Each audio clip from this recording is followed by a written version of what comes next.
Sebentar. Nah, siap. Monggo, Mas Darto. Silakan. Eh, iya, jadi saya mengajak teman-teman itu awal mulanya itu berkebun durian bersama, mengakuisisi 2 bidang lahan. Halo, Ya. Tat? Ya, Ya. mengakuisisi 2 bidang lahan. Yang lahan satu itu di pinggir jalan desa, itu jalan aspal, itu luasnya 3.855 meter. Sebelahan lahannya. Gimana, Tat? Lahannya sebelahan enggak? Jadi ada 3 lahan, yang tengah itu belum dimiliki, jadi depan sama belakang itu, tengah-tengah ada lahan orang. Hmm. Ya. Oke, Lahan, terus? lahan yang depan itu yang nempel jalan itu luasnya 3.855. Terus Hmm. lahan belakang itu 11.250 meter, Tat. Ini tiga. Apa? 3855. 3855, Mak. Ya, 388 nih. 3855. Oh, 3855. Iya, Terus? iya. Terus di tengah-tengah ada tanah orang, itu belum belum dibeli. Hmm. Di belakangnya itu. Itu Ya, berapa? ya. Yang belakang itu luasnya 11.250. Terus? Ya. Ya, tanah itu yang depan harga pokoknya itu 400 juta. Terus yang belakang itu 600 jutaan kalau nggak salah. Itu Oh, harga tanahnya beruang tok. gitu. Oh, karena di belakangnya. Ya, itu Terus? tanahnya tok ya, Tat. Belum Hmm. biaya makelar, belum biaya balik nama gitu. Waktu itu kan yang belakang itu masih SPPT, sekarang udah SHM. Hmm. Iya, nah terus saya mengajak teman-teman itu mengakuisisi lahan, beli lahan, plus dibalik nama sama biaya pengelolaan, pengolahan gitu. Yang Hmm. saya hitung kalau selama 3 tahun itu tanah dan pengelolaannya itu 1,8 M. Totalnya. Ya, total pengelolaan sampai saya kan biasanya kalau durian itu kan di umur 3 tahun berbuah, maka saya hitung sampai 3 tahun gitu. Hmm.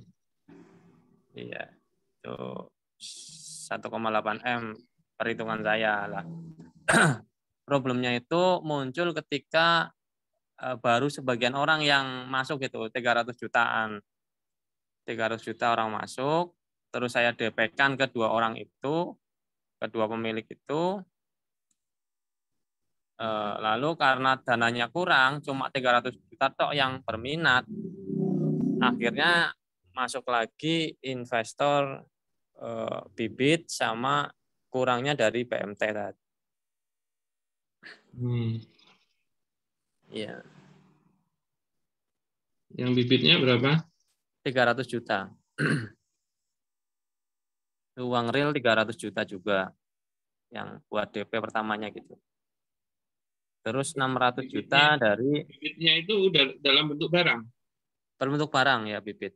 Hmm. Plus 600. 600 juta itu dari BMT.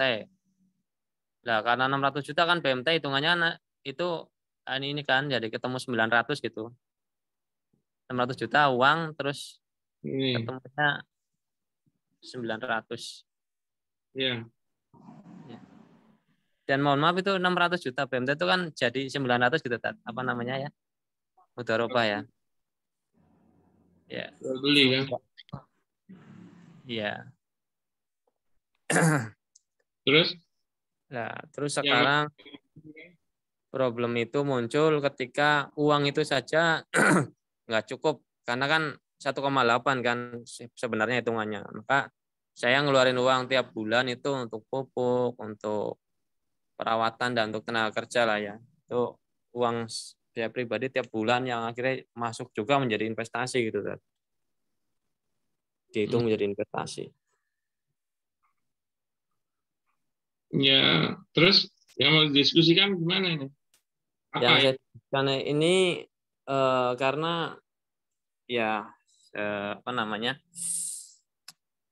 Ini kan terkait akad dan sebagainya ya tadi ya, takutnya menjadi batil lah. Ini saya bingungnya nih bagaimana meluruskan sesuatu yang sudah carut marut kayak gini gitu Tad. Bagaimana menyampaikan ke investor, bagaimana tindak lanjut saya terus terang jadi kebingungan gitu. Kebingungan saya ada dua. Yang pertama harus tetap ngelola durian yang sudah ditanam. Kebingungan kedua itu bagaimana dengan investor kayak gitu. Ya, pertama kan sebenarnya kan tanah itu yang pertama harus diobrolin itu kan dana 300 ini. Karena berhubungan dengan investasinya. Karena kalau nggak ada dananya, jenengan kan nggak beli tanah juga kan. Iya. Maka kan yang harus di tracking di awal adalah posisi uang itu akadnya apa. Nah, 300 juta ini berapa orang? 300 juta sekitar 14 orang Tad, kalau nggak salah data saya. 14 orang. Nah, pertanyaannya 14 orang itu berakad apa sama jenengan kok jadi jenengan boleh pakai 300 jutanya? Nah, kalau akad awalnya ya beli tanah dan pengelolaan bersama-sama Tad. yaitu apa akadnya? Jenengan itu kan bukan pemilik 300-nya loh. Bukan kan? Jenengan itu kan bukan pemilik 300-nya kan? 300 Iya. juta itu kan uangnya 14 orang itu kan? Iya. Nah, pertanyaannya kok jenengan boleh pakai buat beli tanah itu kan harus ada akadnya. Iya. Jadi setiap harta orang lain kalau kita akses, baik cuman dititipi, baik itu dipinjamkan, baik itu dihibahkan atau apapun itu harus ada akadnya. Nah, ini bahkan uangnya sampai dipakai gitu, membeli barang. Padahal asal mulanya kan bukan uangnya jenengan. Maka harus ada akadnya. Iya, Tad. Nah, kalau Akadnya itu investasi, Tad. Ya, berarti kan akadnya investasi, maka dia akadnya syirkah namanya. Iya. Oke. Nah, syirkah itu juga ada rukunnya. Oke, rukun syirkah. Oke, satu. Jadi kalau mau tahu syirkahnya itu kalau mau tahu syirkahnya sah atau tidak, maka harus memenuhi rukunnya. Ada pelaku akad. Dua, ada objek akad. Oke. Tiga, ada ijab qabul. Pelaku akadnya di dalam syirkah itu ada pengelola dan pemodal. Kalau pengelola, maka objeknya amal pengelolaan. Sedangkan pemodal, objeknya adalah modal. Ini ijab qabul. Nah, setiap rukun ini pasti ada syaratnya. Kalau pelaku akad itu syaratnya ada 3, akil, mumayyiz, mukhtar. Itu insya Allah terpenuhi. Kalau dari sisi pengelola, objek akadnya amal, itu dia harus bisa melakukan tasarruf. Nah, kemungkinan besar dengan bisa memenuhi. Modal ini ada syaratnya, qabilun lil wakalah. Dia harus bisa diberikan kepada pengelola. Oke. Berarti harus bisa diwakilkan kepada pengelola, berarti dia harus bisa diserah terimakan di majelis akad. Tidak boleh tertunda. Karena hakikatnya yang namanya syirkah itu pemodal, ya, mewakilkan modalnya kepada pengelola untuk dikelola. Maka kalau sebenarnya pemodal mewakilkan kepada pengelola untuk mengelolanya, ya harusnya modalnya dikasih dong. Kalau enggak, apa yang mau diwakilkan? Nah, sekarang pertanyaannya, 300 juta itu sebelum akad sudah dikasih atau setelah akad? 300 juta itu ditransfer aja, Tad. Jadi kita kan buka mau buka lahan durian nih, siapa yang mau ikut pada transfer gitu, Tad. Ya iya, pertanyaannya itu dilakukan setelah akad atau sebelumnya itu dilakukan setelah akad atau sebelum akad dikasih uangnya. Akadnya aja Nah, akadnya kan buka postingan belum pernah mengunci kan? belum ya. Belum, maka sebenarnya belum sah ini dibilang sebagai akad sirah. Kenapa? Lah ijab kabulnya aja belum pernah dilakukan terhadap ini kan modalnya milik 14 orang kan. Nah, kalau itu kan syarat amal dan modal. Nah, ijab kabul ini juga ada syaratnya, ada 4 dia syaratnya. Pertama apa? Dia muafik. Muafik itu kesamaan nilai antara ijab dan kabul. Yang kedua tuh satu majelis akad. Yang ketiga itu tidak ada fasil, pemisah antara suaranya, tidak ada penutupnya sama sekali. Yang ketiga adalah, yang keempat adalah sama, semua bisa mendengar apa yang diucapkan. Nah, berarti apa? 14 orang plus kalau pengelolanya itu 1 orang, berarti kan total 15 orang. Maka 15 orang ini wajib berijab kabul di satu majelis akad. Nah, salah satu kesalahan crowdfunding ya itu tidak pernah melakukan akad terhadap semua pemodalnya atau pelaku akadnya di dalam satu majelis akad. Itu sudah batal. Saya kasih contoh yang lebih ringan. Misalnya ada nikah dengan pemodal ada 3. Pemodal A, B, C. Kemudian Anda berakad dengan pemodal A itu hari Senin. Berakad dengan pemodal B hari Selasa. Berakad dengan pemodal C hari Rabu. Itu aja udah batal. Kenapa? Karena tidak dilakukan dalam satu majelis akad. Padahal akad sirkahnya 1. Itu wajib itu. Karena itu syarat. Coba kalau ternyata diperboleh ya.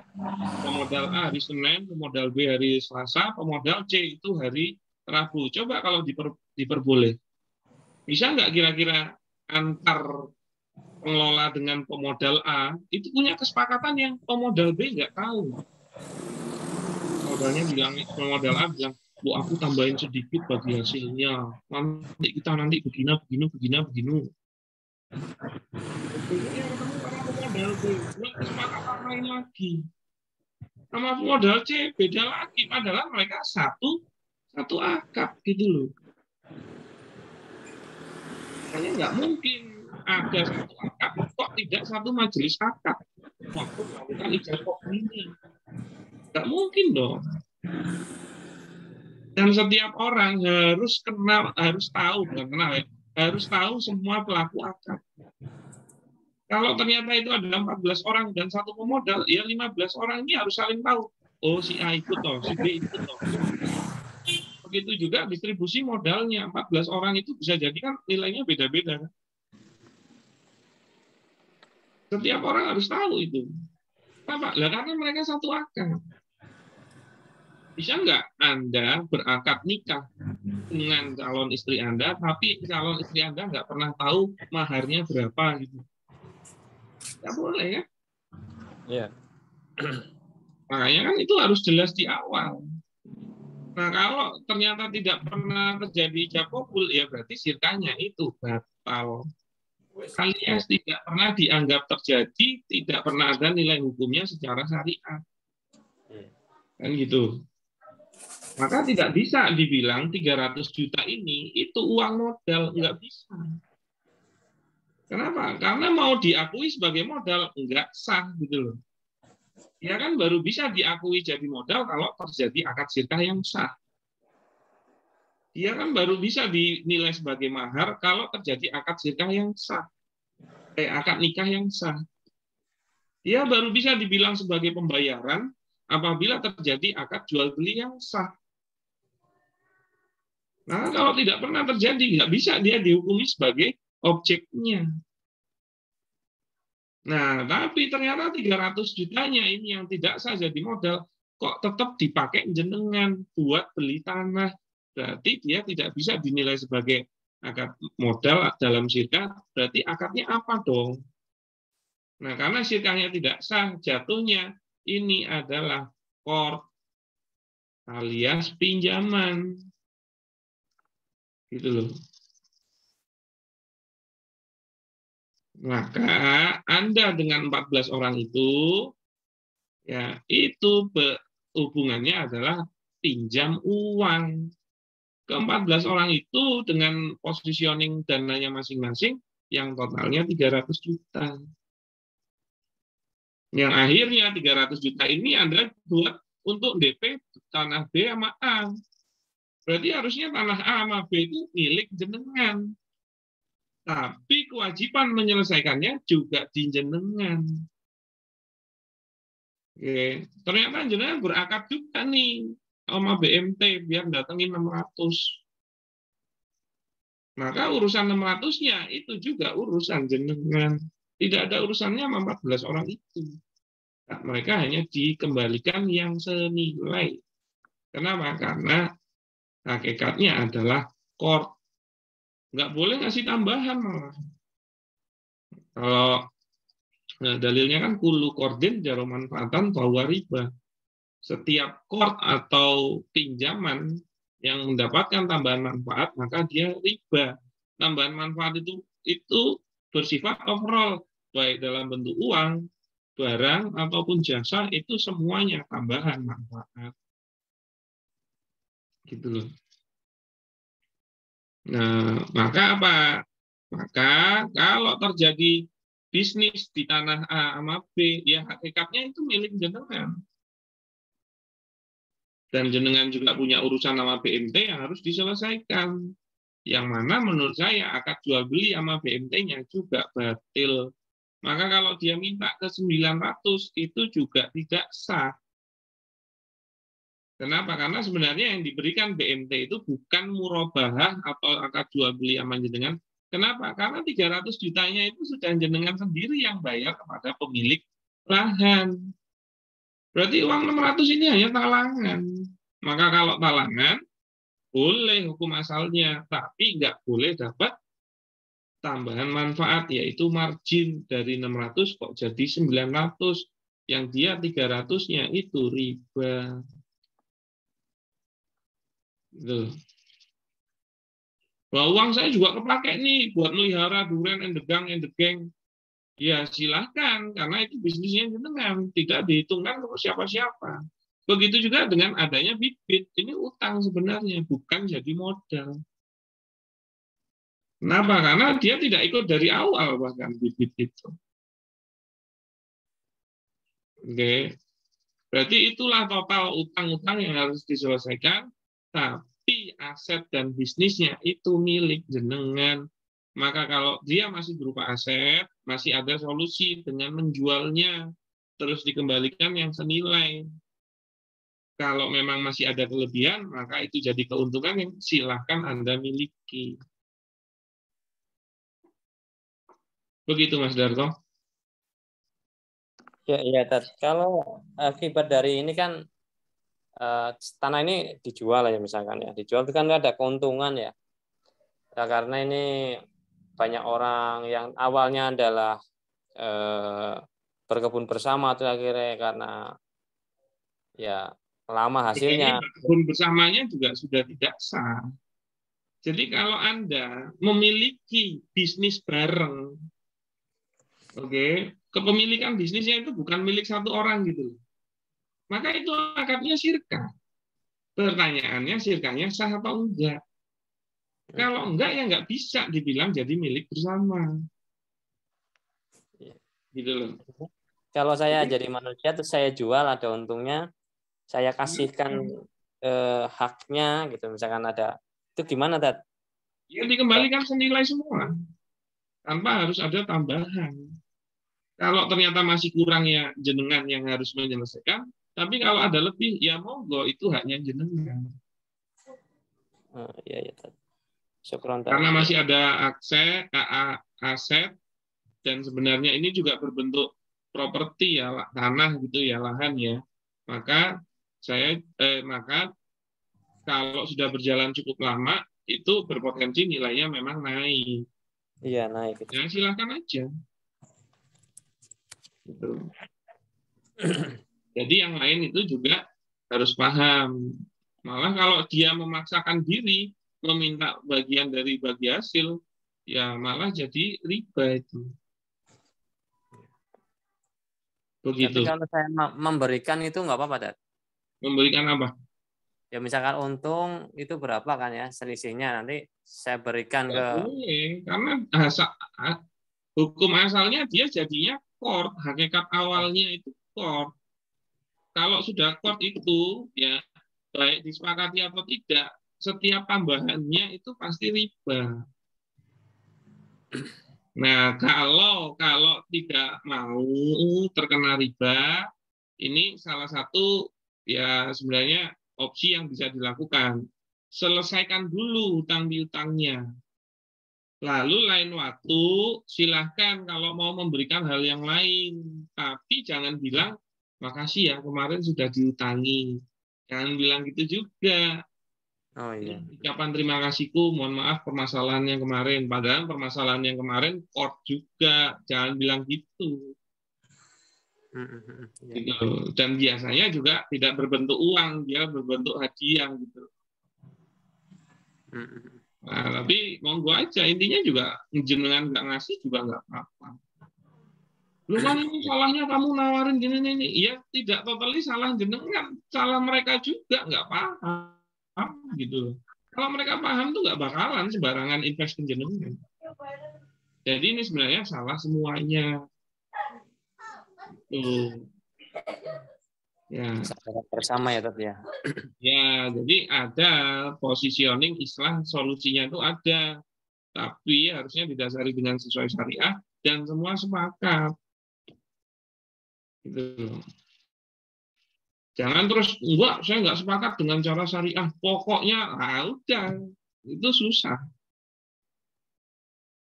Jadi penyelesaian permasalahan di luar menggunakan syariah itu sebenarnya belum tentu.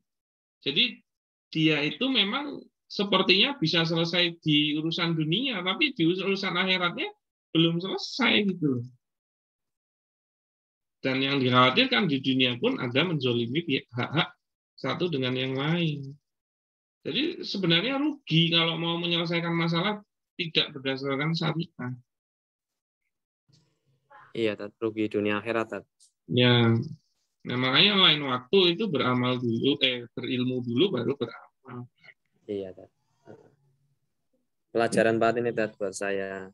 Siap. Karena begini ya, kalau saya kan selalu bilang, kalau ada orang musyirkah itu lewati 3 proses. Pertama, konsep muamalahnya dia paham, dia udah pinter, memahami muamalah-muamalah. Kedua, konsep bisnis. Nah, salah satunya kesalahan jenengan itu, sebenarnya jenengan itu sudah ngitung, butuh 1,8 M. Tapi ternyata dengan 300 kok berani jalan gitu. Itu menurut saya fatal. Iya, berani DPI nya, Dad. Iya, karena memang benar salah satu aspek penunjang di dalam bisnis syariah pun itu adalah modal yang halal dan itu juga salah satu aspek penunjang. Nggak cuma dari sisi halalnya, tapi kalau bisa memang memadai sesuai keperluan bisnisnya. Kalau nggak memadai, jenengan nggak pinter-pinter ngolah uangnya, itu malah jadi jebakan. Berat kan? Nah, pertanyaan selanjutnya, saya sendiri itu belum berani gitu loh, belum pernah saya itu ngelola dana sampai 100 juta aja belum pernah. Kenapa? Karena menurut saya berdek gitu loh. Kenapa? Karena itu nilai yang sudah besar. Apalagi kok dapat 1,8 gitu. Kenapa seperti itu? Karena kalau 1,8 ya jadi gini, yang namanya syirkah itu harusnya membagi hasil. Ya kan? Kompensasinya adalah bagi hasil, implikasinya. Bagi hasil itu kalau ada untung. Nggak mungkin bagi hasil kok bukan keuntungan yang dibagi hasil. Nggak bisa. Yang dibagi hasil itu harus keuntungan. Karena itu juga salah satu takrif syar'inya kan. Ya kan? Kalau takrif syar'i dari syirkah itu kan aqdun baina isnaini fa aksara ya tafiqoni bihi alal qiyami bi amalin maliyin bi qasdiri. Jadi syirkah itu ya, kalau pengertian syar'inya ya akad ya atas dua pihak atau lebih, yang bersepakat membuat bisnis pengelolaan mal. dengan tujuan mendapatkan aribhu, keuntungan. Nah, keuntungan inilah yang dibagi hasil. Gitu loh. Maka nggak mungkin kok yang dibagi itu bukan aribhu. Nggak mungkin. Nah, aribhu itu titiknya kapan sih? Aribhu itu apabila sudah melebihi nilai modal. Maka kalau dia tidak melebihi nilai modal, ya itu belum untung. Makanya cara gampang melihat, oh ini bagi hasilnya udah benar atau belum, harusnya modalnya aman. Maka kalau dia harus BEP dulu atau melebihi nilai modal, semakin tinggi nilai modalnya, berpotensi berbagi hasilnya semakin lama dong. Semakin lama ya. Logikanya kan gitu. Ted, Afwan, Ted, kalau tadi harus BEP dulu. Kalau saya tanahnya udah senilai itu keuntungannya baru bisa dibagi ya, Ted, ya? Atau Ya kalau aset dia intinya aset itu bisa dijadikan bagian dari modal. Nah, tinggal dia itu mau kalau dijadikan nilai dari modal itu bisa menambah atau mengganti nilai modal, makanya dia bisa mempercepat bagi hasil. Nah, kalau asetnya dihitung jadi bagian dari modal. Nah, tinggal kesepakatan itu mau dihitung atau enggak gitu. Nah, itu boleh. Nah, kalau dia asetnya berupa properti itu malah apresiasi. Kalau dia bukan properti kayak mobil, motor atau barang pecah belah biasanya depresiasi. Nah, itu jangan lupa dihitung. iya, iya. Itu. Nah, makanya saya itu kalau ngelola uang sampai 1 M, saya itu bingung. Berarti ini bukan bingung ya, pressure-nya tinggi. Pertama apa? Saya baru bisa bagi hasil kalau melebihi nilai 1 M dong. Iya. Itu yang pertama. Terus yang kedua, dengan 1 M itu kan nilai yang besar. Ya. Dan itu belum menjadi keuntungan gitu loh. Maka itu belum jadi hak saya. Berarti saya harus ngelola uang 1 M. Yang mana kalau orang nanam dana 1 M dengan 100 juta, itu ekspektasi bagi hasilnya beda loh. Iya. Karena kalau dia nanam 100 juta, dan dia berpotensi dapat bagi hasil dia bulan 10 juta, itu udah menarik. Iya. Tapi kalau dia sampai invest 1 M, kok dapatnya bagi hasil cuma 10 juta, itu nggak menarik buat dia. Gitu kan. Jadi dia mikir-mikir, wah 1 M cuma dapat segini.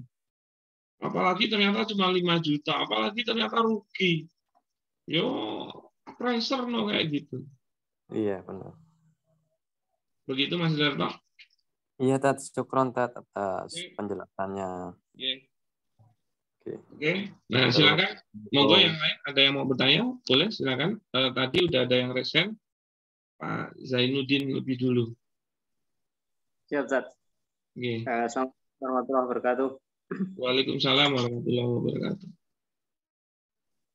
Ustaz, ini kan anak kan mau ada pengembangan bisnis untuk kuliner kerjasama dengan teman. Jadi teman ini kan sudah mulai berbisnis kuliner, kemudian ingin men-scale up bisnisnya. Tetapi karena kekurangan modal dan strategi atau caranya, sehingga mengajak kerjasama dengan saya seperti itu, Ustaz. Nah, pertanyaannya, karena beliau sudah mulai usaha ini dan dengan modal sendiri, kemudian beliau menginginkan untuk kerjasama dengan saya untuk mengembangkan usahanya, apakah akad yang pas, ya, yang bisa kami sirkahkan dengan dia?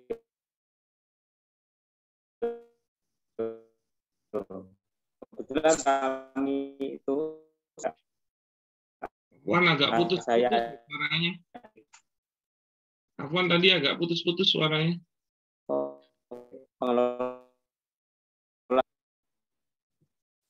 Oke, suaranya agak putus-putus ya, Pak Zainuddin. Cek. Mungkin anu aja, videonya dimatikan dulu, biar voice aja.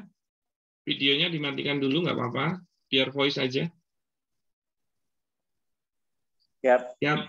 Gimana, Ustaz? Oke, suaranya clear yang sekarang. Ya. Bisa diulangi ya. Dia jadi Ya. membutuhkan modal. Ya, jadi teman saya kan ingin mengembangkan bisnis dengan teman. Kebetulan teman saya ini sudah memulai usaha kulinernya dengan modal sendiri. Berapa tahun? Sudah berapa tahun? Ini baru. Jadi dia itu koki tapi resign, kemudian dia buka usaha kuliner. Kebetulan ini rame gitu. Baru sebulan ya, itu. Usaha kulinernya udah berapa lama? Sebulan, Ustaz. Oke, 1 bulan. Bulan ini, Ustaz. Oke, terus? Kemudian karena kekurangan modal dan beliau pengen mengembangkan bisnisnya, kemudian mengajak saya untuk sirkah seperti itu. Kebetulan saya dengan adik itu kan sudah memang sudah lama kerjasama itu. Dalam arti permodalan itu saya dengan adik saya. Jadi rencananya saya dengan adik saya dengan teman saya ini ingin mengembangkan usaha bisnis kulinernya tersebut. Apa sih kuliner? Pertanyaannya, kulinernya apa?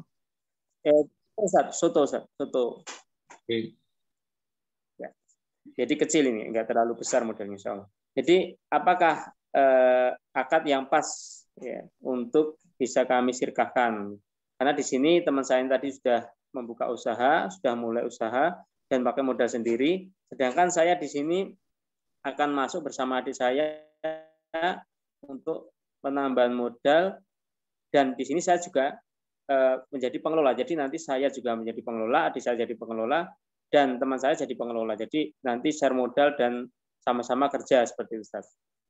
Modalnya juga bertiga. Pertanyaannya, modalnya juga bertiga. Gimana, Ustaz? Si A yang modalnya bertiga, Ustaz. Tidak ngeluarin modal. Yang awal saya nggak mengeluarkan modal, tapi beliau ingin itu digabungkan dengan asetnya. Ya, asetnya akan digabungkan dengan nanti ketika kita mengembangkan. Jadi pengennya semua langsung dikelola bareng-bareng gitu. Jadi nanti beliau mengeluarkan modal di awal, saya akan mengeluarkan modal nanti untuk pengembangannya. Tapi kita sama-sama akan mengelola usaha tersebut bareng-bareng. Jadi tadi pertanyaannya, akad apakah yang paling pas untuk kami bisa kerjasama seperti itu. Kemudian pertanyaannya yang kedua, Ustaz, berkaitan dengan tadi profit sharing. Ketika profit sharing itu dibagi ketika modal sudah kembali, itu ketika sudah BEP, modal tersebut apakah diputar kembali atau dikembalikan, Ustaz? Itu pertanyaan yang kedua. Mungkin itu, Ustaz. Oke. Nah, jadi kalau si A ini kan teman yang punya kuliner ini kan si A, dia yang koki itu. Nah, dia sudah jalanin 1 bulan jualan soto. Maka kalau semuanya jadi pengelola plus juga ada modal yang masuk, maka dia bisa melakukan sirkah, namanya sirkah inan. Ya, Ustaz. Nah, modalnya dari mana? Kalau si A sebagai yang awal, dia biasanya kalau udah buat warung soto itu ada aset. Jadi dia nggak perlu ngeluarin uang, asetnya ini dinilai jadi bagian dari modalnya dia. Boleh meja kursi, gerobak, panci.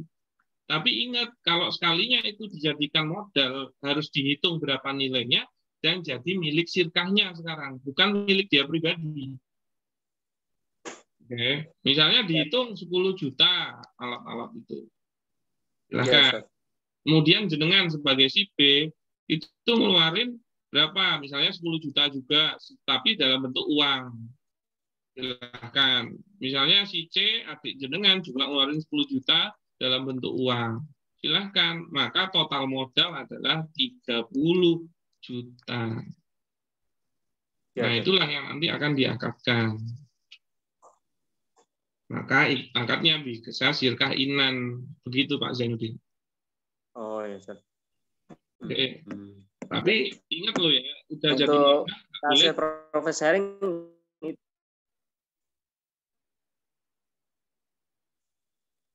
gimana? Ya, putus. Gimana? Untuk sharing profit sendiri, persentasenya kesepakatan ya, Ustaz, itu? Iya, kalau kaidahnya kan al-wadi'atu alal mal, wariku alama astaqallahu alaih. Jadi al-wadi'ah itu kerugian berdasarkan mal modal. Tapi kalau arifku ala ma astaqallahu alaih berdasarkan kesepakatan antar pelaku syirka. Nah, jadi silakan, cuman harusnya ada sih cara ideal yang mau ngitungnya. Jadi misalnya begini ya, ini syirkah inan. Nah, dipecah dulu jadi dua. Ada pengelola, ada pemodal. Nah, ini tetap ABC nih. Ini ABC, ini ABC. Ya kan, karena inan semuanya apa namanya? Jadi pengelola, semuanya jadi modal. Nah, modalnya kalau sama gampang, misalnya 10, 10, 10, itu kan. Nah, jadi sepertiga, intinya kan semua 10/30, 10/30. Nah, sekarang dari sisi pengelolaan, nah itu harusnya di breakdown tuh. A itu berapa persen kinerjanya di dalam pengelolaan itu, B berapa, C berapa. Nah, kalau cara gampangnya, saya biasanya bagi jadi 3. Pertama produksi, manajemen, ya, sama penjualan. Nah, si A itu mau sumbangsi kinerja di area produksi berapa persen? Jenengan berapa persen, C berapa persen? Kemudian di manajemen A berapa, B berapa, C berapa, penjualan berapa. Nanti kan ketemu itu nilai yang idealnya berapa. Maka disepakati dulu dengan 2 fase. Fase pertama di posisi atas. Oke, ini berarti kita 50-50. Silakan. Oke, nah nanti di sini ketemu misalnya ternyata apa namanya? Si A lebih besar kinerjanya 50%, si B itu 30%, ya. Terus si C misalnya 20%. Oke. Maka gampang sekalinya ada untungan, ya. Kalau ada keuntungan misalnya 18 juta, maka langsung di split 2, 50% ke sini 9 juta. Ya. 9 juta. 50% sini 9 juta. Nah, 9 juta di split 50, 30, 20. Maka si A 4,5 juta, si B itu 2,7 juta, dan si C itu 1,8. Kan gitu. Nah, ini 9 juta yang ini dibagi 3 kan, sepertiga. Sini 3, 3, 3. Maka nanti kalau pas bagi hasil si A itu dapatnya 7,5 juta. Si B nanti dapatnya 5,7 juta. Si C itu dapatnya 4,8 juta. Nah, akhirnya kan kekunci tuh perhitungannya. Nah, jadi ketahuan berapa porsi hasilnya yang ideal. Begitu Pak Zainuddin. Cek Pak Zainuddin, malah off ya. Oke, mungkin nanti akan nyambung lagi. Apa Ustaz? Terlempar tadi Ustaz. Ya, ini bisa dipahami ya. Ya, terlempar tadi. Oke, yang ya, ini bisa dipahami ya. Oke. Ya, terus yang kedua, mengenai modal yang harus di BEP-kan. Di BEP-kan itu bukan terus dikembalikan kepada pemodal. Bukan. Ya. Dia tetap ada di sirkahnya selama sirkahnya masih aktif. Karena hakikatnya sirkah itu hanya mengelola uang modal gitu loh. Uang modal itu diputar sampai nanti melebihi, berarti ada untung bagi hasil. Terus putar lagi itu udah. Maka kalau 30 juta itu sebagai modal, yang diputar 30 juta itu terus. Dan dia akan ada terus di dalam sirkahnya. Ya, tidak boleh dikembalikan. Kalau dikembalikan, putus itu sirkahnya. Ya kan? Jadi kalau sudah bersirkah, ya itu mengunci. Berarti apa? Pengelola itu nggak boleh kok masuk nambah gitu ya. Kok ada ujuk-ujuk pengelola tambahan pengelola. Nggak bisa. Kalau dia dipaksa, maka memutuskan sirkahnya. Atau ada pengelola yang keluar, sirkahnya putus. Begitu juga pemodal. Kok ujuk-ujuk nambah pemodal? Nggak boleh. Harus berdasarkan putus sirkah, baru sirkah aki. Begitu juga ada pemodal, saya keluarlah, putus itu sirkahnya. Begitu juga modal. Modal itu nggak boleh ujuk-ujuk nambah. Begitu juga nggak boleh ujuk-ujuk kok dikembalikan. Putus itu sirkah. Gitu. Maka sebenarnya maksudnya di BEP kan itu ya tetap di dalam keuangan perusahaan yang untuk diputar lagi. Itu terus. Makanya dia bisa nggak bagi hasil. Bulan berikutnya bagi hasil. Berikutnya bagi hasil. Berikutnya nggak bagi hasil. Kan bisa. Berdasarkan kondisi. Ya. Ya, begitu Pak Zainuddin. Jazakallah khairan Ustaz. Ya. Sudah paham insyaallah. Oke. Monggo yang berikutnya Mas Apriansa. Baik, assalamualaikum warahmatullahi wabarakatuh. Waalaikumsalam warahmatullahi wabarakatuh. Rukun kabarnya sehat. Alhamdulillah. Tat, Afwan mau tanya nih, Tat. Ya. Jadi kan saya nih punya usaha di bidang media lah, ibaratnya kayak kaligrafi dan sebagainya, Ustaz ya. Nah, di situ saya hire karyawan untuk sebagai editing. Cuman posisinya saya itu dia tuh nggak in-house, artinya dia kerja dari rumahnya sendiri gitu. Jadi saya ketika ada order saya lempar ke dia dengan komisi sekian. Nah, jadi untuk waktunya juga nggak saya tentuin kerja dari jam 7 ke jam 5, enggak. Yang penting ada orderan, pokoknya H+1 maksimal itu desain udah selesai. Nah, maksud saya untuk akad seperti ini apakah sudah bisa dibilang sesuai juga dengan syariat? Ya, jadi sebenarnya yang dapat orderan kaligrafi dengan ya orderan desain saya dapat. Dia yang desain. Ya, jadi saya dapat itu saya minta dia yang orang itu untuk ngedesainnya, saya bayar komisi sekian itu. Ya, jadi sebenarnya jenengan bisa melakukan yang namanya akad ijaroh. Akad ijaroh itu kan sewa jasa. Ya, pengertiannya kan aqdun alal manfaati bi iwadin. Jadi akad ya atas apa? Atas manfaat ya, yang diberi kompensasi. Nah, ijaroh itu sebenarnya ada 3. Ijaroh atas barang, ijaroh atas amalnya, atau ijaroh atas orangnya. Oke.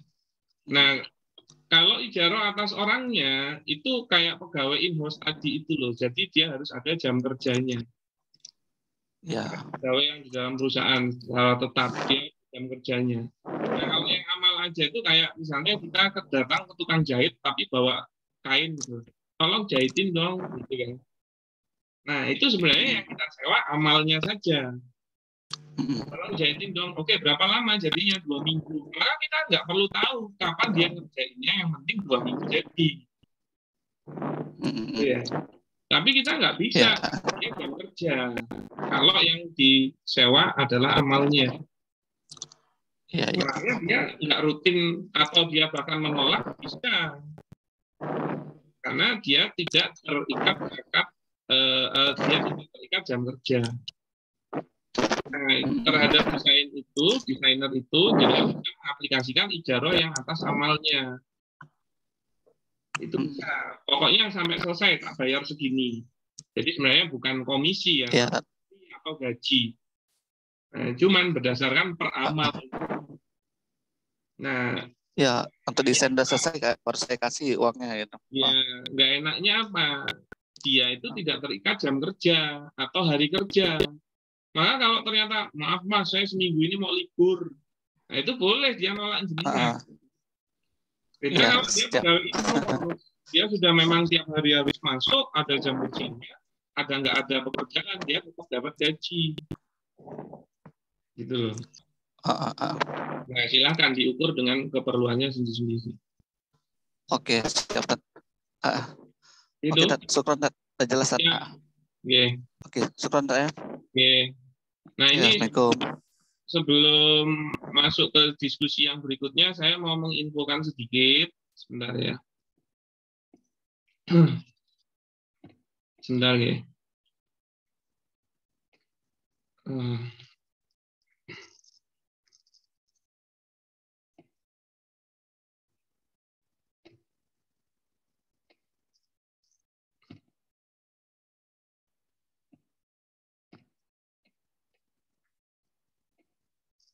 Nah, ini saya mau menginfokan acara dari Bisyarah, yaitu kuliah bisnis syariah. Ini secara online. Ya. Ini kuliah bisnis syariah batch 3. Kita belajar 1 semester kurang lebih 6 bulan. Jadwal kuliahnya weekend, seminggu sekali pertemuan 1 sesi 90 menit. Nah, ini 24 ini. Akuan saya salah ini. 24 kali pertemuan. Intensif dan komprehensif, bisa mengikuti dari rumah saja di kota manapun Anda berada.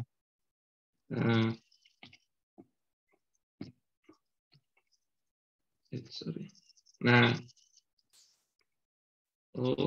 kok ininya nggak ada ya. Materinya itu ada 24. Sebentar, saya cari dulu ya.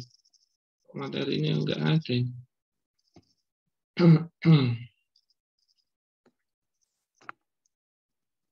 Itu materinya ada 24. Itu biasanya udah di-sharing kan sama ini ya. Sama admin kami. Sebentar. Tadi udah saya siapin ya. Malah hilang.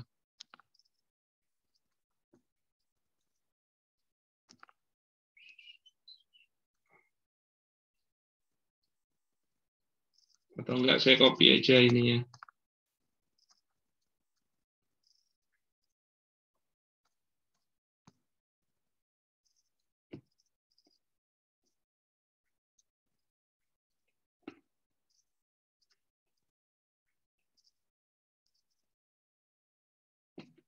Bentar ya.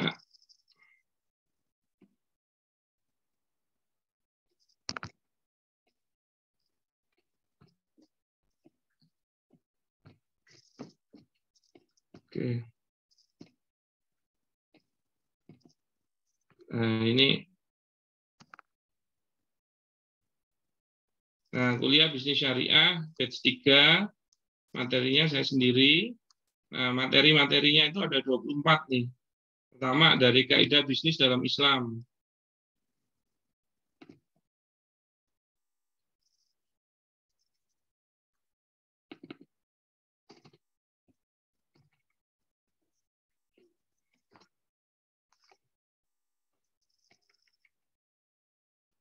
Cek.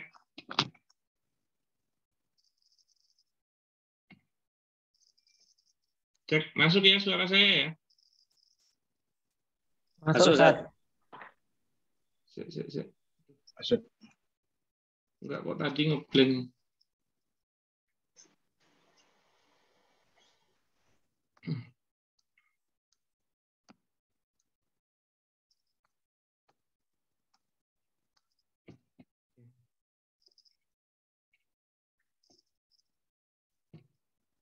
Nah, ini 24 kali pertemuan. Nah, itu materinya ada 24. Kaidah bisnis dalam Islam, mengapa muamalah harus sesuai syariah, urgensi fikih muamalah dan konsep harta kepemilikan, ada konsep akad. Ini hal-hal dasar dulu. Kemudian multi akad dan jenis-jenis harta haram.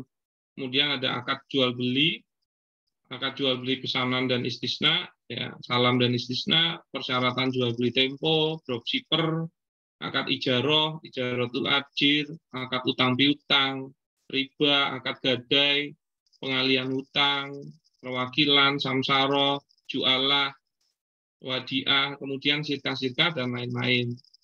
Nah, ini akan dimulai tanggal mana nih tanggalnya? Tanggal 11 Januari kalau nggak salah. Oh, akan dimulai 9 Januari.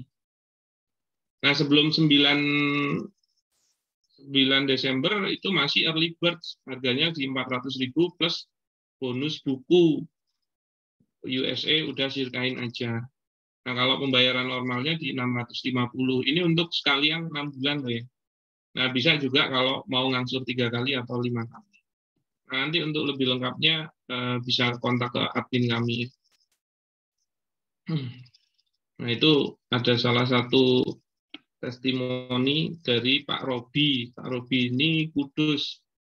Nah, itu udah ikut yang batch 2. Nah, monggo nanti tinggal disesuaikan, akan ada info dari admin kami. Nah, monggo yang berikutnya pertanyaan dari Mas Fahmi Hidayat. Silakan, Mas Fahmi. Siap, Ustaz. Assalamualaikum warahmatullahi wabarakatuh. Waalaikumsalam warahmatullahi wabarakatuh. Saya tadi tertarik dengan bahasan Pak Darto ya tadi ya. Yeah. Nah, saya juga punya beberapa kenalan yang mengalami hal yang sama, yaitu tentang akad yang batil dan sebagian mungkin fasad. Nah, minta ini penjelasan tentang bolehkah reakad, misalkan seperti kasusnya Mas Darto tadi, yaitu misalkan dengan cara semua aset, semua harta yang ada, semua ini dimasukkan ke dalam sebuah pembukuan, pendataan, kemudian membicarakan kembali masalah bagi hasil dan membicarakan kembali terkait pengelolaan. Misalkan ada kekurangan uang nanti itu dipinjamkan atau menambah saham dan seterusnya. Menurut Ustadz gimana Ustadz itu? Bisa kalau mau akad ulang, cuman kalau jangka waktunya itu sudah berjalan terlalu lama, biasanya sudah ada perputaran nilai uang ataupun harta. Termasuk ada perubahan nilai-nilai. Kalau barang-barang yang biasa, dia terjadi depresiasi. Kalau barang-barang yang seperti properti, mana terjadi apresiasi. Nah, kalau yang sudah terlalu lama, menurut saya susah, kecuali mau berakad ulang dengan kondisi yang paling baru. Iya, maksud saya dihitung dari titik itu gitu. Tapi kan tadi kan court kan ya yang dari orang-orang tersebut. Tapi nilainya kan dibagi mereka itu masih sama. Dianggap dimasukkan kembali ke dalam akad baru seperti itu. Karena sudah ditanggung oleh Mas Darto. Nah, apapun yang sudah lewat itu ditanggung oleh Mas Darto. Dan dimulai dari titik itu gitu. Ya, kalau yang namanya rukun sirka, itu bicara soal modal, itu modalnya harus qabilun lil wakalah kan. Tadi sudah saya sampaikan. Maka nggak boleh kok modal itu cuma etok-etok. Pokoknya ada ya. Tapi pas dia bersirka, modalnya itu nggak ada. Makanya nggak bisa masukin modal dalam bentuk utang. Masukin modal dalam bentuk piutang. Masukin modal dalam bentuk rohen. Akadnya itu sebenarnya objeknya itu sudah jadi jaminan. Kok dijadiin modal? Itu nggak bisa. Kenapa? Karena semuanya tidak bisa diserah terimakan di majelis akad. Saya kasih contoh nih misalnya, Mas Fahmi, yuk kita sirkah, saya butuh modal nih 50 juta. Terus Mas Fahmi bilang, waduh mohon maaf nih, kalau sekarang saya nggak ready. Cuman saya itu punya piutang di Pak Zainuddin 50 juta.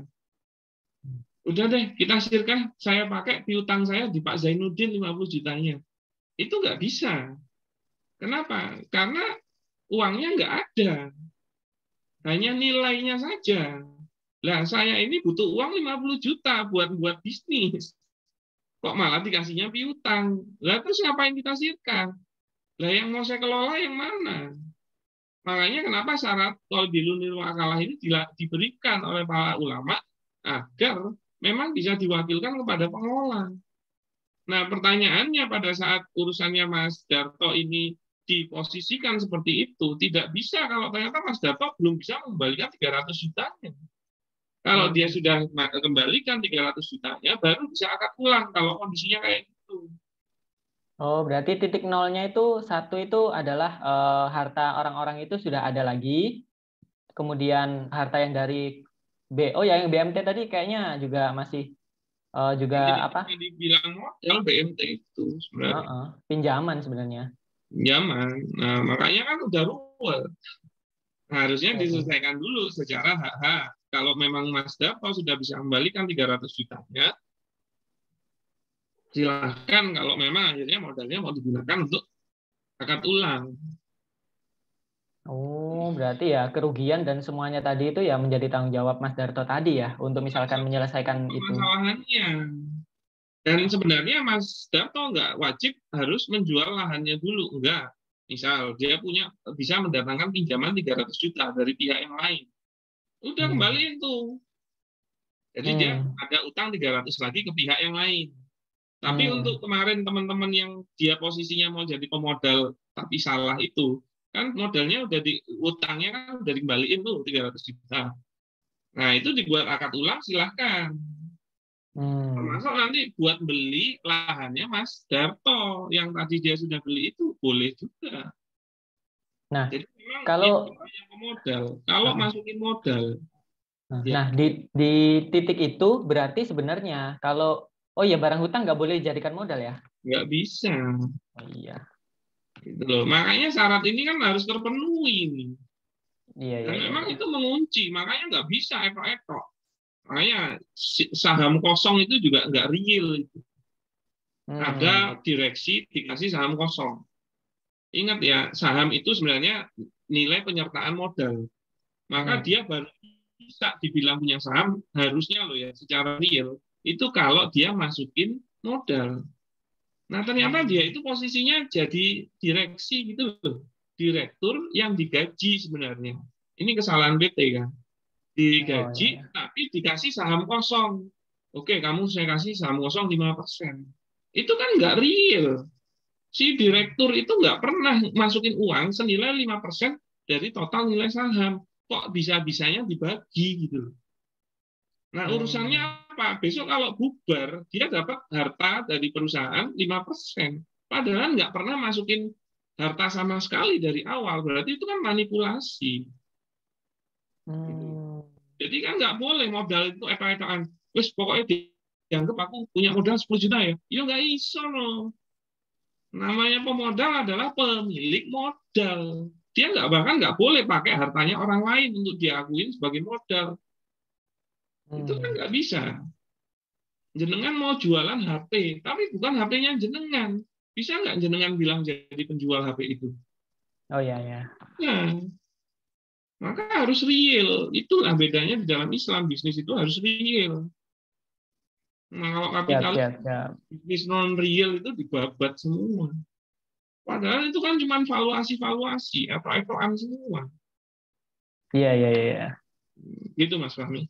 Siap. Terima kasih banyak untuk jawabannya, Ustaz. Sami. Monggo yang terakhir karena ini sudah jam 9 lebih, Mas Robi ya, silahkan bertanya. Ya, Ustaz, terima kasih. Assalamualaikum warahmatullahi wabarakatuh. Waalaikumsalam warahmatullahi wabarakatuh. Jadi, Van Ustaz mau tanya nih.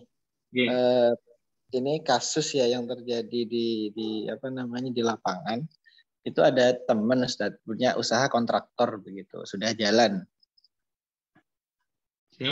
Sudah jalan dan di kontraktor itu sudah ada ya namanya kas perusahaan lah Ustaz ya, modal-modal dari hasil yang sudah sebelumnya begitu. Nah, teman ini ngajak saya untuk masuk di dalam kontraktor itu, jadi timnya begitu Ustaz. Bahasanya jadi pengelola di kontraktor itu juga begitu. Nah, dari situ, tapi saya tidak keluar modal sepeser pun ya Ustaz ya. Dan juga job desk-nya yang diberikan ke saya itu menurut saya sih kurang jelas Ustaz. Saya ditaruh di bagian apa itu kurang jelas lah menurut saya begitu. Nah, tahu-tahu ketika sudah ngajak saya begitu di dalam bisnis kontraktornya itu, ada proyek yang sudah selesai gitu Ustaz, dan itu ada hasil gitu ya. Nah, dari hasil itu apakah saya berhak untuk mendapatkan hasil yang didapatkan dari proyek yang sudah selesai itu gitu Ustaz. Itu pertanyaan pertama. Nah, pertanyaan kedua Ustaz, nah ini kan sudah sebelumnya teman saya ini sudah jalan di kontraktor, sudah ada kasnya, sudah ada ini kas perusahaan lah begitu. Nah, di tengah perjalanan kas ini dipakai sendiri oleh dia gitu Ustaz. Nah, itu gimana? Apakah boleh atau harus izin saya atau gimana Ustaz untuk ininya? Jadi begitu. Dia mau jadi pemodal atau dia juga jadi pengelola? Jadi setahu saya dia itu sudah jadi ownernya gitu Ustaz.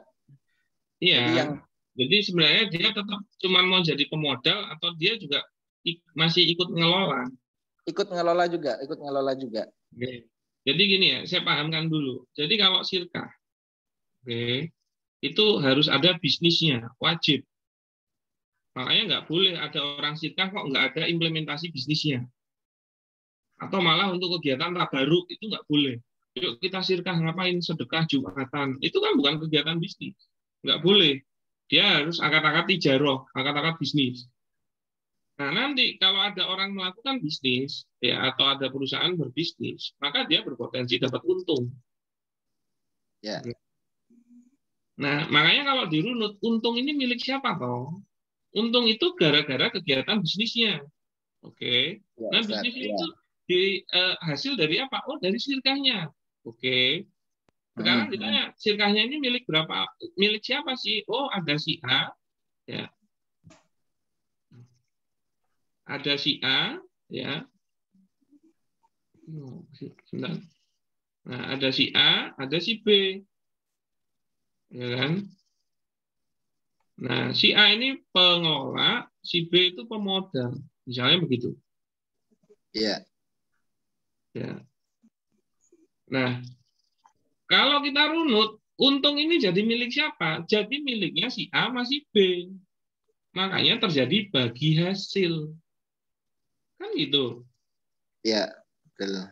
Kenapa kok bisa jadi milik mereka? Karena gara-gara mereka sirkah dan sirkahnya jalanin bisnis dan bisnisnya menghasilkan untung, itu memang haknya mereka. Makanya kalau ada orang datang, saya mau kerja sama, oke, Bapak minta apa? Saya mintanya bagi hasil. Oke, berarti Bapak minta bagi hasil dari keuntungan. Iya, benar.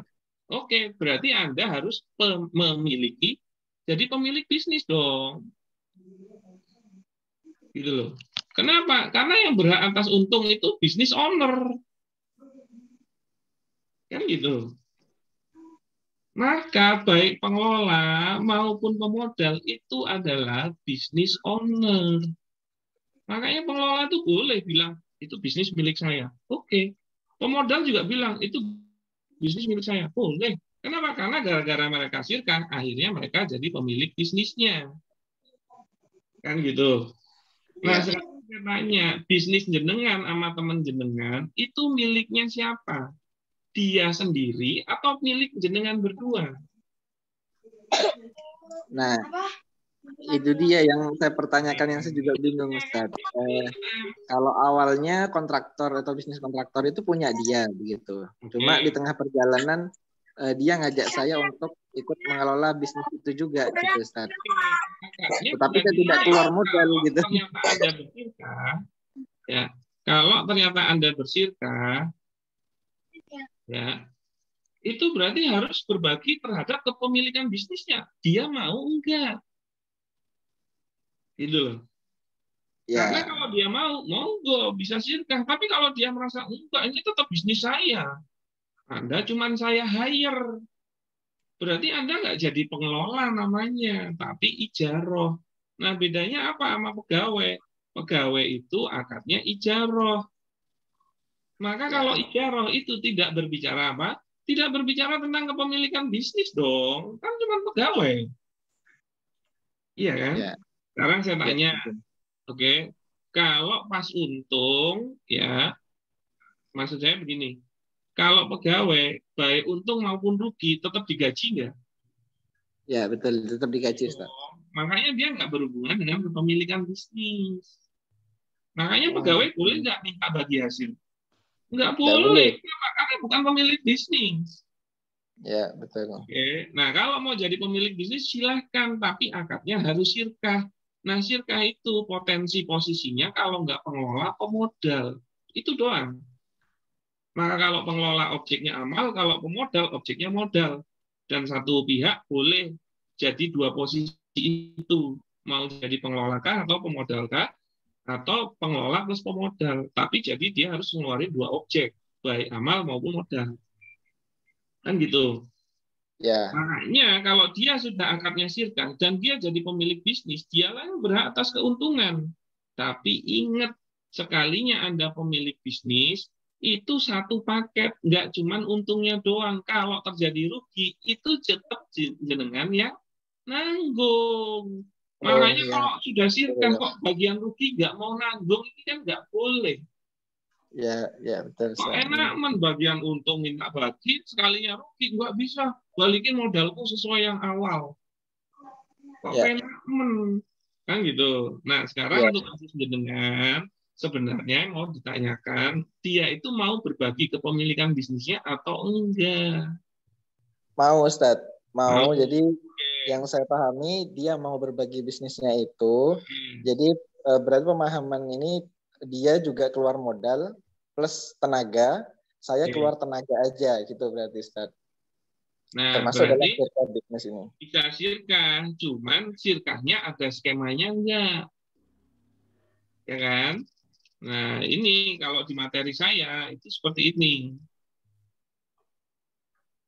Ya, PLPM, pengelola pemodal ya. Nah, sirkah itu ini. Nah, jadi bisa inan. Kalau inan itu pengelola pemodal ketemu pengelola pemodal. Bisa abdan, pengelola ketemu pengelola. Bisa mudorobah, pengelola ketemu pemodal. Bisa musyarakah, ini turunannya mudorobah. Pengelolanya ngeluarin modal, tapi ketemunya pemodal murni. Atau sirkah mufawadoh, gabungan sirkah. Nah, yang nggak boleh itu kalau pemodal ketemu pemodal saja. Ini tidak ada. Atau yang ini, dia pengelola plus pemodal, kok ketemunya pengelola aja, seperti kondisi jenengan, itu tidak ada secara fikihnya. Maka gitu. tidak bisa terjadi sirkahnya. Ya, baik. Ya, nah kalau jenengan tetap mau ikut, jenengan itu nambah modal, biar jadinya kayak inan.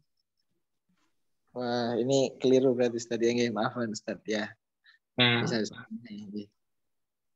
Nah, jadi oke, dia udah paham, mungkin dia mau berbagi silakan, boleh silakan, tapi skemanya ada enggak? Gitu. Ya.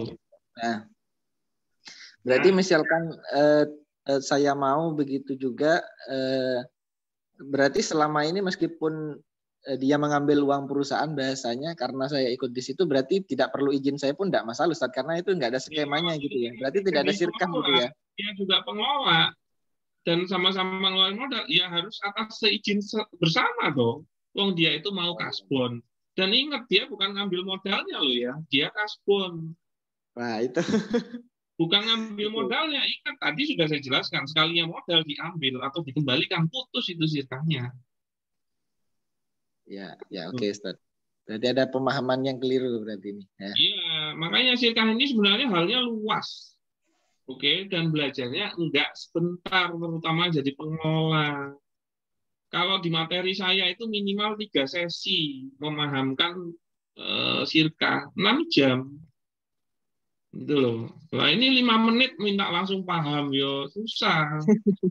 Makanya kalau berenang ikut KBS itu. Nah, ini alhamdulillah orang yang udah ikut KBS menyampaikan insya Allah bermanfaat yang batch 2 karena batch 2 udah mau selesai. Begitu. Allah Ustaz.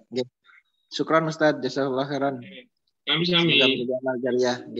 Ya. Assalamualaikum warahmatullahi wabarakatuh. Waalaikumsalam warahmatullahi wabarakatuh. Waalaikumsalam. Siap. Mas Bro. Ya. Oke, terakhir. Ini saya cerita kasus ya, Tat ya. Waduh, 2 kasus loh. Wah, lebih Tat. Siap, monggo. Jadi gini, kan kita kan di bidang properti, developer gitu loh. Nah, saya bersirkah dengan pemilik tanah. Terus kemudian saya punya tim. Nah, tim pengelola ini kita ada 5 orang, gitu Tat. Nah, pembagiannya 30-70, 30% pemodal, 70% pengelola. Nah, pengelolanya ada 5. Pengelolanya ada 5. Kan karena kita kan tim, Tat. Ya, enggak apa-apa. Jadi maksudnya tim ini piye? AKT opo? Itu juga harus jelas. Dia itu bersirkahnya jadinya berapa pihak? dua pihak kah, yaitu A sendirian, kemudian B, C, D, E, F itu satu pihak, Ya, atau 6-6-nya? B, C, D, E, F itu satu pihak. Satu pihak, berarti mereka harus ada sirkah dulu dong. Ya. Oke, berarti kan mereka kalau mau amal tok, sirkah abdan dulu. Misalnya begitu kan? Ya. Atau ada modalnya juga? Nggak ada. Nggak ada, maka dia sirkah abdan. Oh. Nah, kalau terjadi sirkah sama ini, ya ini sirkah satu nih. Terjadi sirkah dua. Oke, boleh, yaitu sirkah abdan ini sebagai pelaku akad ketemu si A. Jadi pelaku akadnya itu sirkah satu. Ya. Nah, bedanya apa? Kalau dia sirkah dua ini cuma 2 orang, oke, nanti salah satu implikasinya bagi hasilnya itu cuma 2 gitu. Oke. Tapi kalau ternyata sirkahnya itu termasuk 6 orang, maka nanti bagi hasilnya itu harusnya 6. Bedanya di situ kan. Nah, maunya yang mana? Nah, maunya yang ini, Tat. Yang berarti ada terjadi 2 sirkah. Kan gini, Tat. Kesepakatannya 30% itu nanti bagi hasilnya untuk pemodal, ya 70% itu untuk tim. Iya, itu urusan nanti dulu. Bagi hasil itu perkara turunan. Sekarang kita kunci dulu akadnya. Terjadi satu sirkah saja, karena kalau satu sirkah 6 orang ini juga bisa. Atau ternyata terjadi 2 sirkah. Ayo, ya. Ini jadi satu sirkah, kan? Jadi gimana? Jadi satu sirkah. Beda loh ya. Dan dia kalau ternyata 2 sirkah, maka dia ada 2 laporan keuangan sendiri-sendiri. Ini nggak ada hubungannya sebenarnya. Maka kalau di sini punya pegawai-pegawai sendiri boleh, di sini punya pegawai-pegawai sendiri boleh. Tapi nggak boleh nanggungin gaji yang di sini, ditanggungin ke sini, atau gaji di sini, ditanggungin ke sini. Nggak boleh. Makanya itu harus jelas dari awal. Maka kalau dia ternyata sirkahnya jadi 1, maka pelaku akadnya 6. Tapi kalau sirkahnya di sini, pelaku akadnya 2. Makanya nanti bagi hasilnya 2. Kalau ini bagi hasilnya 6. Gitu loh. Bagi hasil 6 tuh maksudnya 100% dibagi 6 monopiro gitu loh. Walaupun berapa-berapanya itu kesepakatan, tapi dia dibagi jadi 6. Nah, kalau yang ini kan 100% dibagi jadi 2 gitu loh. Terserah berapa-berapanya. Ya, jadi 100% itu dibagi 2, Tat. Oke, berarti kan terjadi mufawadoh kan? Terjadi 2 sirkah. Ya. Pertanyaannya sirkah abdannya sudah dilakukan belum? Sudah, saya dengan tim sudah ada kesepakatan. Akadnya sirkah loh ya, bukan ijarah loh ya. Akadnya sirkah. Oke, silakan. Berarti di sini juga sudah terjadi pembicaraan bagi hasilnya, tapi 5 orang, 5 pihak kan. Ya. Nah, yang jadi pertanyaan saya tuh gini, Tat. Kesepakatan kita berlima itu adalah mulai start project sampai tutup project itu harus bersama.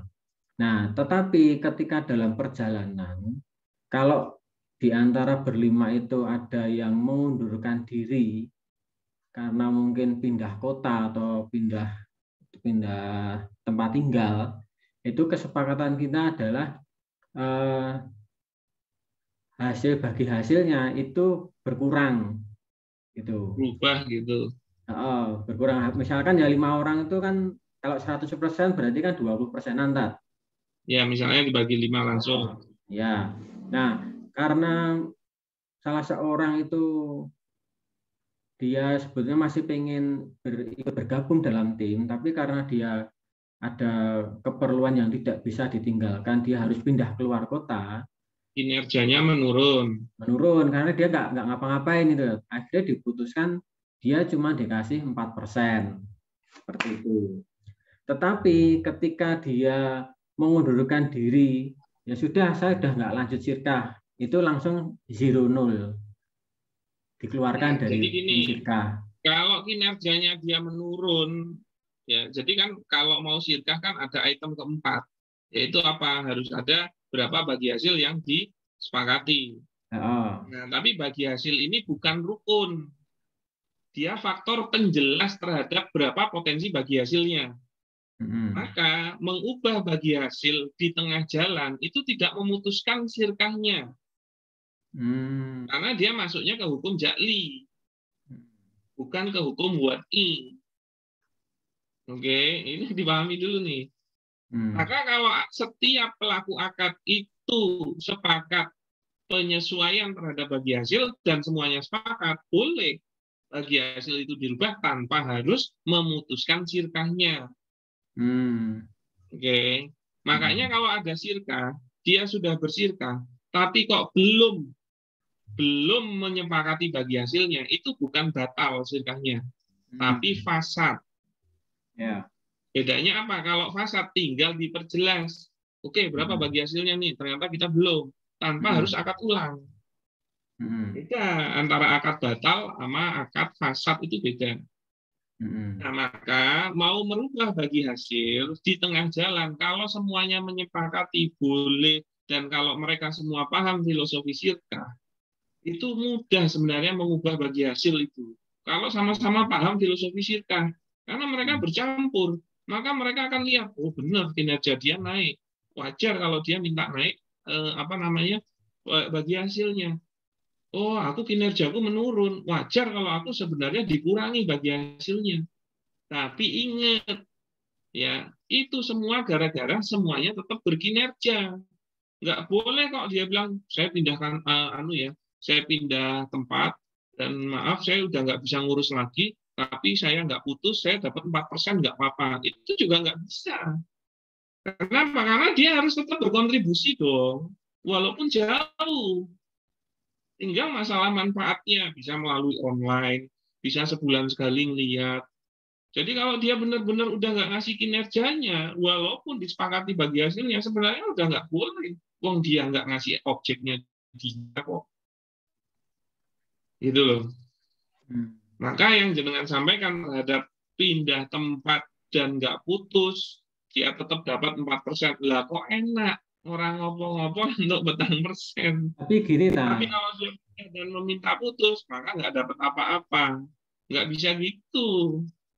Kalau putus memang nggak dapat apa-apa karena sudah putus. Tapi kalau dia pindah kerja nggak ngasih kinerja, kok tetap minta bagi hasil, itu juga tidak bisa.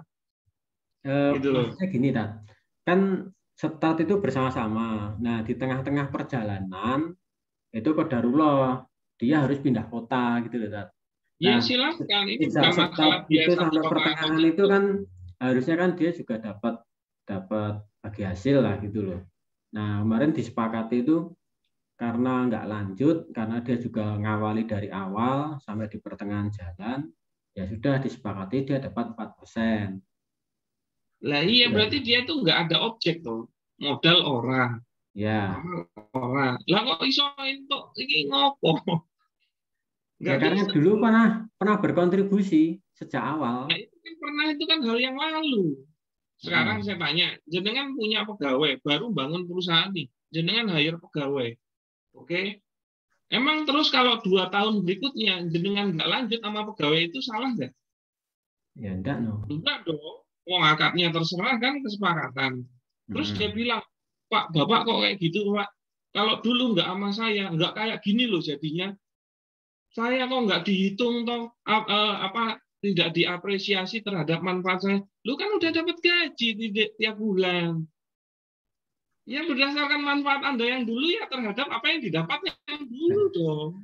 Nah, itu kalau ijarah enak, Pak. Nah, maka kalau dia berkontribusi terhadap yang lalu-lalu dan sudah pernah dapat bagi hasil, ya itu memang dampak dari kontribusi dia yang lalu dan nggak bisa dibawa-bawa untuk yang besok. Coba ternyata sirkah jenengan jalan sampai 10 tahun ke depan. Ternyata dia nggak ngapa-ngapain, dapat 4%. Bisnisnya bagus. Lah kok enak? Ingat ya, di akad bisnis, ya, akad bisnis, itu konsepnya muawadhah, pertukaran kompensasi. A memberi sesuatu kepada B, biar si B juga wajib memberi sesuatu kepada A. Jadi saling berkontribusi terhadap kompensasi. Contohnya jual beli, ini ngasih uang, ini ngasih barang. Kan gitu kan.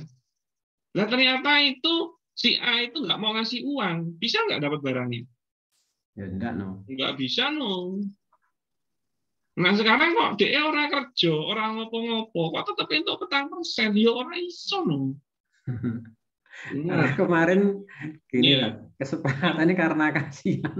Enggak, oh ya enggak ada akad kok berdasarkan kasihan, enggak ada akad bisnis berdasarkan kasihan. Kalau mau hibah, nih salah satu yang enggak bisa, karena apa? Dia itu harus bisa, kalau pengelola dia harus beramal dan syaratnya apa? Mampu melakukan tasarruf. Nih kan udah dikasih tahu nih, ya mampu melakukan tasarruf. Maka kalau dia nggak mampu karena jauh, terkendala ina, terkendala inu, berarti dia nggak bisa melakukan tasarruf dong, maka dia tidak memenuhi syaratnya dong. Putus dong sirkahnya. Contoh lain, pengelola. Salah satu syaratnya akil. Oke. Pengelola itu salah satu syaratnya akil, yaitu berakal. Oke. Pas dia berakad, itu orangnya waras. 1 tahun kemudian, mohon maaf, dia ternyata gila. Putus itu sirkahnya. Terus kemudian enggak putus, tak lakoni dewe, enggak sah. Oh tetap tak bagi hasil, enggak sah. Gitu loh. Maka enggak mungkin kalau dia pengelola yang objeknya adalah amal, enggak bisa melakoni tasarruf, enggak mungkin. Kok enak Berarti ya. ahli waris enggak ada hak dari tadi. Apalagi nih beda ini diskusinya, jangan melompat-lompat. Maksudnya tadi kan orangnya gila misalkan. Ya nggak bisa, pelaku akad itu kan udah berubah. Pelaku akad kan udah berubah. Dan kalau dia pengelola, apakah dia juga mampu melakukan tasarruf kayak orang yang dia gantikan? Enggak juga kan? Kan harus kompeten. Makanya kalau dia pengelola dan dia beramal, objeknya amal pengelolaan, kok nggak kompeten, itu sebenarnya nggak memenuhi syarat sebagai pengelola dong. Makanya syarat amalnya itu mampu melakukan tasarruf. Itu yang pertama. Tadi itu masih ada hal yang belum jelas. Nah, pada saat sirkah abdan ini dan satunya keluar alias putus, sebenarnya mempengaruhi sirkah yang ini nih. Tuh. Makanya jangan sembarangan putus. Kenapa? Lah, soalnya sirkah yang ini udah putus. Yang mana sirkah satu menjadi pengelola di sirkah 2. Sedangkan sirkah satunya itu aja udah putus. Maka putus itu. Bisa nggak dilakukan solusi? Bisa. Misalnya si F keluar. Maka si B, C, D, E ini melakukan akad sirkah abdan lagi. Kemudian melanjutkan dengan sirkah kedua dengan si A lagi. Tapi ada proses itu gitu loh. Makanya sekalinya melakukan sirkah mufawadoh, dampaknya juga panjang. Hati-hati. Begitu, Mas Bro. Mungkin sudah malam, agak capek, kebanyakan silat. Itu ada draft akad-akadnya enggak, Tat? Apanya? Ya kalau cuma draft akad ya bisa dibuat, ada kalau kami. Cuman pertanyaannya paham analogi enggak? Saya itu lebih suka memahamkan analogi daripada tolong buatin, tapi ternyata nggak paham analoginya. Ya berdua itu. Yang ono ini deh, sesok ngeyel. Oh, saya memahaminya nggak gitu. Itu wes. Pemahamannya beda. Ngapain dadak digawe ke surat akad kalau dia memahaminya beda. Gitu loh. Kalau cuma draft ada, cuman masalahnya orangnya paham enggak. Makanya kalau mau sirkah semuanya itu harus paham sirkah. Dan untuk properti itu hati-hati loh. Kenapa? Karena bisnisnya nggak main-main. Kayak tadi itu salah satunya Mas Darto kan, dia sebenarnya kan bisnisnya bisnis lahan juga, terus dilakoni jadi perkebunan, yang malah sirkahnya juga nggak sah kan kalau untuk perkebunan dan pertanian. Tapi sebenarnya dia kan mainnya di properti, di tanah. Kan gitu. Nah itu nggak jelas akadnya. Contoh lain yang banyak sering terjadi. Si A pemilik tanah itu nggak jelas akadnya itu jual beli atau sirkah. Banyak yang memahami dia kira itu seperti jual beli tapi bisa plus bagi hasil. Yo nggak iso. Kalau mau jual beli, kalau mau sirkah ya sirkah. Kalau jual beli potensi dia keuntungannya di margin, tapi kalau dia sirkah jadi modal, potensi dia adalah dibagi hasil. Nggak bisa objek cuma satu kok dibuat 2 akad. Enak men. Tanah emong siji, kok akadnya jadi loro, jual beli, karo jadi sirkah, jadi modal. Yo ora iso loh. Kan udah disampaikan tadi, satu objek untuk satu objek. Nggak boleh kok ngeluarin satu objek, dapatnya 2 objek. 2 kompensasi. Nggak bisa, timpang, multi akad. Makanya kenapa pengelola juga nggak bisa digaji. Kenapa? Karena dia itu amalnya 1, tapi minta 2 kompensasi, yaitu bagi hasil plus gaji. Nggak boleh dong. Amalnya dia yang melakukan itu sama. Begitu loh. Jadi gimana? Kita buat workshop sirkah aja di Solo? Nah, sudah siap ini tadi. Para pendaftarnya sudah tak kelompok loh. Itu ada Pak Robi Kudus itu nanti ikut. Oh iya, Pak Robi itu loh, tekan New Jawa Barat. Iya, itu. Aduh, men Pak. Siap. Pertanyaan terakhir, Pak. Kalau masuk dari awal, Pak, menurut jangan tahu. Ini kan beda perkara kok rapopo. Oh, siap. Gimana? Terakhir, Mas Bro, silakan. Kalau Bisaro sebagai konsultan sekaligus ikut di dalam sirkah gitu gimana, Tat? Jadi sebagai pengawas sirkahnya di dalam sirkah itu nggak bisa sebagai konsultan. Dia harus jadi pengelola karena objek dia amal. Jadi saya kalau bisa harus jadinya sirkah itu nggak boleh terus bilang ya pokoknya tuh cuma konsultasiin. Tapi saya nggak mau bertanggung jawab terhadap bisnisnya, nggak boleh. Karena sekalinya, jadi kan udah dibilang kalau akadnya sirkah itu cuma 2 pelaku akadnya. Kalau nggak pengelola, pemodal itu pilihannya. Ternyata Bisaro nggak mau ngeluarin uang, ya berarti cuma dari sisi amal dong. Maka kalau amal itu harusnya amal pengelolaan, bukan amal spesifik. Maka saya nggak boleh terus ngomong, oke Bisaro jadi konsultannya akadnya sirkah. Orang iso. Kalau memang mau jadi sirkah, harusnya jadi pengelola, bukan konsultan lagi. Walaupun pembagian tugasnya mungkin nyeting sistem, nyetingin akad-akad, nggak apa-apa kalau pembagian tugasnya. Cuman kalau ada apa-apa, Bisaro harus ikut tanggung jawab. Nggak bisa terus, yo aku kan salahmu, aku wegah. Oh itu kan urusanmu, aku wegah. Oh itu bukan bercampur namanya. Oh gitu. Iya dong. Makanya nggak boleh meng-hire konsultan, meng-hire spesifik amalnya jadi konsultan. Tapi kok ngasihnya bagi hasil, itu nggak bisa. Kecuali konsultannya jadi pengelola. Tapi kalau ngelola, itu bertanggung jawab terhadap bisnisnya. Mau nggak konsultannya? Kalau perusahaannya nggak bonafit, ya nggak mau lah. Ngapain ternyata merugi. Iya. Makanya pertimbangan bisnisnya juga harus dilakukan. Ya. Terus Pak Robi. Pak Robi. Pak Robi sirkah dengan saya, Pak. Boleh, boleh ini. Boleh menambahkan fakta nggak untuk melengkapi pertanyaan Pak Brur? Iya, iya. Ya sedikit aja ya, jamnya udah lewat. Pripun? Oh iya. Jadi saya juga pernah ngalami terkait intinya adalah pembagian bagi hasil di titik salah satu keluar. Nah, misalkan faktanya gini, misalkan 1 tahun ternyata yang sudah lunas dan serah terima itu 1 unit, keuntungannya sekian. Dan ada salah satu keluar. Nah, pembagian hasil bagi beliau kan sebenarnya belum dikatakan bagi hasil ketika belum ada penjualan yang selesai. Nah, mungkin maksudnya adalah di titik itu, titik selesai atau bagi hasil real yang sudah nggak bisa diganggu-gugat, mungkin itu adalah hak yang keluar tadi. Ya kalau dia keluar dalam posisi masih rugi, ya memang nggak dapat apa-apa. Makanya kalau dia paham syirkah dan paham bisnis, nggak sembarangan putus.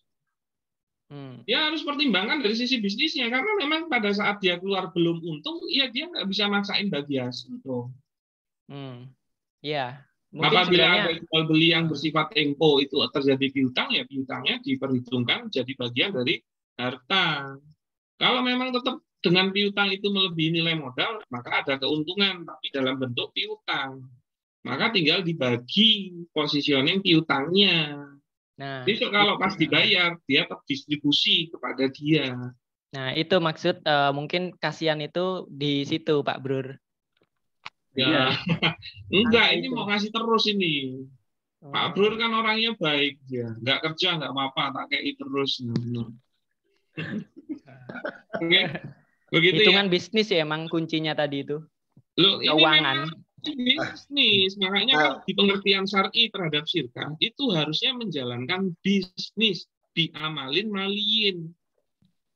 Memang ini mau bisnis dan ini termasuk akad bisnis, maka harusnya hitung-hitungan, bukan ikhlas-ikhlasan. Pak Bro itu tiap hari tanpa sedekah, Pak. Ya, tanpa sedekah. Ini sedekahnya orang tahu tekan lo anu kayak ini. Oke, begitu saudara-saudara, karena ini sudah kelewat panjang. Oke. Oh, ini ada Mas Pai. Siap Mas Pai, insya Allah Balikpapan kita agendakan ya. Mas Pai itu Wonogiri loh aslinya. Oh iya, neng malah jajah negara liya. Nah, iya toh. Nawarin lahan saya malah balik neng Balikpapan. Siap. Oke. Begitu, karena jam juga sudah cukup malam dan kita juga udah melebihi jam praktek ini sebenarnya. Ya, saya juga bersyukur kita bisa diskusi dengan banyak hal, banyak ilmu malam ini, dan semoga juga menjadi ilmu yang bermanfaat. Saya mengucapkan terima kasih atas kehadirannya, dan saya juga mohon maaf atas hal-hal yang kurang berkenan yang telah disampaikan. Dan semoga kita bisa bertemu dan silaturahim lagi di lain waktu, dan juga di majelis thalabul ilmi yang lain. Begitu dari saya, monggo diikuti terus info-info dari Bisyarah. Yang terdekat ada KMM dan KBS. Ya, KMM itu kuliah manajer marketing, kalau KBS kuliah bisnis syariah. Begitu ya. Monggo nanti kita kabar-kabaran, insya Allah minggu depan Senin kita juga bisa silaturahmi. Suwun. Jadi saya matur nuwun, afwan minkum, akhirul kalam. Assalamualaikum warahmatullahi wabarakatuh. Waalaikumsalam warahmatullahi wabarakatuh. Kemudian Bu Nabire, matur nuwun. Jazakallah khair.